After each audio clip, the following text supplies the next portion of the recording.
ভাঙন রোধের কাজে জমি অধিগ্রহণের শঙ্কায় প্রশাসনের দ্বারস্থ হলেন জমির মালিকরা। ক্ষতিপূরণ না দিলে ভাঙন রোধের কাজ করতে দেওয়া হবে না, সেই দাবি জমির মালিকদের। মঙ্গলবার বিকেলে মানিকচক ব্লক প্রশাসনের দ্বারস্থ হয় মানিকচকের গোপালপুরের শতাধিক জমির মালিকরা। মানিকচক ব্লকের ভাঙন কবলিত এলাকা গোপালপুর গ্রাম পঞ্চায়েতের বিস্তীর্ণ এলাকা। কমলতিপুর থেকে শান্তিমোড় পর্যন্ত প্রায় 1700 মিটার ভাঙন রোধের কাজের উদ্যোগ গ্রহণ করেছে রাজ্য সরকার। কোটি কোটি টাকা বরাদ্দ অর্থে নদী তীরবর্তী এলাকা জুড়ে কাজ করা হবে। আর এমন কাজের কথা জানতে পেরে জমির মালিকরা ব্লক প্রশাসনের দ্বারস্থ হলেন।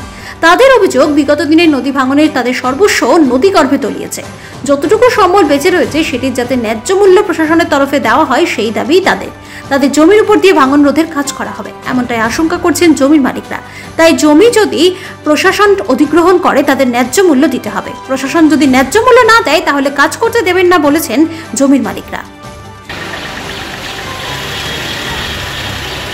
আমাদের যে 1700 মিটার কাজ আমরা শুনতে পাচ্ছি লোকদের থেকে, যে 1700 মিটার কাজ হবে, সেই 1700 মিটারের মধ্যেই আমাদের জমি জায়গা এবং বাড়ি ঘর।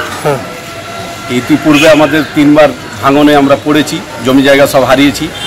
এটা আমাদের লাস্ট সম্বল। এটার পরে হচ্ছে ইংলিশ বাজার, আমাদের কোনো আর জমি জায়গা নেই। এরপরে সেই জমিটা উপরে যদি কাজ হয় তাহলে জমিটা নষ্ট হয়ে যাবে। সেই ক্ষতিপূরণটা গভর্নমেন্টের তরফ থেকে আমরা চাইছি। প্রশাসনের তরফ থেকে কোনো নোটিশ হয়নি, আমাদের কোনো খবর জানানো হয়নি। আমরা প্রশাসনের তরফ থেকে চাইছি আমরাকে অর্ডার কপি দেওয়া হবে, দিয়ে কাজ শুরু করে। আমরা কাজের করতে আগ্রহী, কারণ আমরা কাজের সহযোগিতা করব, কিন্তু আমরা পেমেন্ট নোটিশ নিয়ে কাজ করতে। বিডিও সাহেব বললেন আমি ব্যবস্থা নিচ্ছি, আমি কপি পাঠাচ্ছি ডিএম সাহেবকে।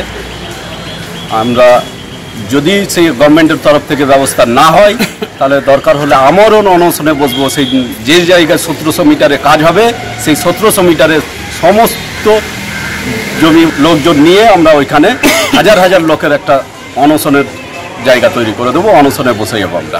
পরিবার অনেক আছে, কিন্তু জমি জায়গা আমাদের প্রায় 100 জনের হবে ওখানে, কিন্তু পরিবার প্রচুর আছে আমাদের। ওই 1700 মিটারের মধ্যে প্রচুর পরিবারের বাড়ি ঘর আছে। না, কাজ শুরু হয়নি, তবে খুব শিগগির শুরু হবে যেটা শুনতে পাচ্ছি। এবং কিছু ক্যাম্প হয়েছে ওখানে, কিছু মালপত্র ফেলেছেন। সেটাই আমরা আশঙ্কা করছি যে না, আমাদের পেমেন্ট না দিয়ে যেন কাজটা শুরু না হয়। এটা হচ্ছে গোপালপুর শান্তিমোড় থেকে কামালতিপুর মসজিদ পর্যন্ত। আমরা শুনতে পেয়েছি যে আমাদের গোপালপুর অঞ্চলে 1700 মিটার কাজ, যে নদীর কাজ শুরু হবে, কিন্তু আমরা এখন পর্যন্ত কোনো নোটিশ পাইনি। আমাদের অনেকের এখানে জমি জায়গার উপর দিয়ে কাজটা হবে। তো আমরা চাইছি সরকারের কাছে যে আমাদের জমি যে সরকারি মূল্য আছে সেই মূল্যে আমাদের ক্ষতিপূরণ দিয়ে কাজটা চালু হয়। কেন বস্তার কিছু কাজ হবে, আর শুনছি যে মানে পাথরের কাজ হতে পারে না, বাদ হবে না, ভাবাজাদের কাজ হবে। আমরা কিছু জানানো হয়নি, আমরা কোনো নোটিশও পাইনি। একটা নোটিশ করা হবে, আমাদেরকে নিয়ে বসে একটা অর্ডার দেওয়া হবে সরকারি হিসাবে, তারপরে নদীর কাজটা হবে। মানে কারণটা হচ্ছে কি, এর আগে আমরা 3 বার নদীতে পড়েছি, এটা আমাদের শেষ জায়গা। এই জায়গাটাকে রক্ষা করার জন্য আমাদের কিছু নাই, তাহলে গোপালপুরের পক্ষ থেকে বলছি যে যা যা জমি করবো আমাকে যেন ক্ষতিপূরণটা দেওয়া হয়। 100 বেশি কিছু জানানো হয়নি। ঠিক সঙ্গে কথা হয়েছে, উনি বললেন যে আপনি অ্যাপ্লিকেশন করেন, আমি অ্যাপ্লিকেশনটা খরচ দেবো। আর কাজ শুরু হয়নি, খুব শীঘ্রই কাজ শুনতে পাচ্ছি লোক মাধ্যমে, কিন্তু আমার কাছে কাজ খবর না। আমরা ডিএমের কাছে যাবো এবং এডুকেশন অফিসে যাবো, আর আমরা আজ পদক্ষেপ নেব। পাথর ছাড়াই প্রতিকার সম্ভব। মালদার প্রাচীনতম ভৃগু বংশ জ্যোতিষী পণ্ডিত এস শাস্ত্রী। দাম্পত্য সমস্যা, বিবাহে বাধা, ব্যবসায় অবনতি, পরীক্ষায় অকৃতকার্যতা, ভাগ্য গণনা, কোষ্ঠী বিচার, ঠিকুচি গোষ্ঠী এবং মৃত্যু ছাড়া সকল সমস্যার সমাধানের জন্য যোগাযোগ করুন জগদম্বা জ্যোতিষ কেন্দ্র, বিবেকানন্দ স্কুলের পাশে, মালদা।